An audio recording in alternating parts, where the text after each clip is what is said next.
Welcome to the DoubleACS Daily News. The Environmental Protection Agency held an open hearing Wednesday evening regarding the cleanup of the Superfund site, Walton and Lonsbury.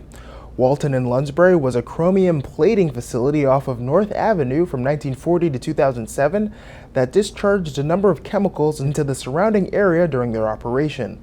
The EPA shared the status of their cleanup during their presentation. My name is Ethan Finkel. I'm the Superfund project manager at the Walton and Lonsbury Superfund site here in Attleboro.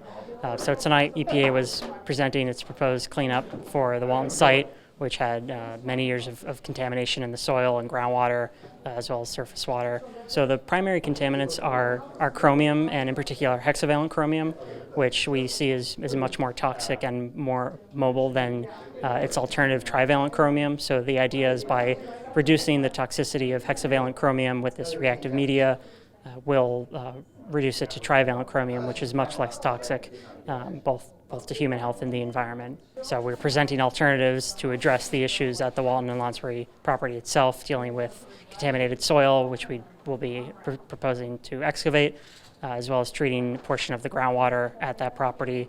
That groundwater then moves underneath North Avenue across residential areas over to Bliss Brook. So with that soil excavation and the treatment of groundwater, we'll have an extension of the permeable reactive barrier, which is adjacent to Bliss Brook. So that'll help reduce the concentrations of contaminants, hexavalent chromium in particular, from the groundwater into Bliss Brook. We'll also be addressing the issues of surface soil for residential properties west of North Avenue, which have lead contamination. So we're proposing to do a soil excavation for those properties. And then thirdly, we're addressing the potential impacted groundwater to the Bungay River Protection District, which is further down gradient from the site. So after additional investigation, if it's come that the Protection District has been impacted, we'll implement a contingency remedy, which will be additional injections of reactive media west of North Avenue to deal with the contamination in the Protection District. So we're in our 30-day public comment period, which started July 26th and runs through August 26th. So during this period of time, you can submit a public comment to myself, either in writing, email, at my address, which can be found on the Walton EPA webpage. That's at www.epa.gov/Walton.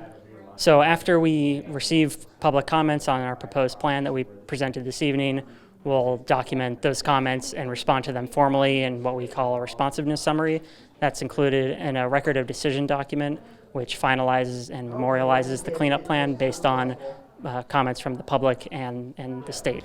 You can watch the full presentation on DoubleACS or on our website, along with all of our other content at DoubleACS.com. That's it for today's update. For DoubleACS News, I'm Austin Ricketts.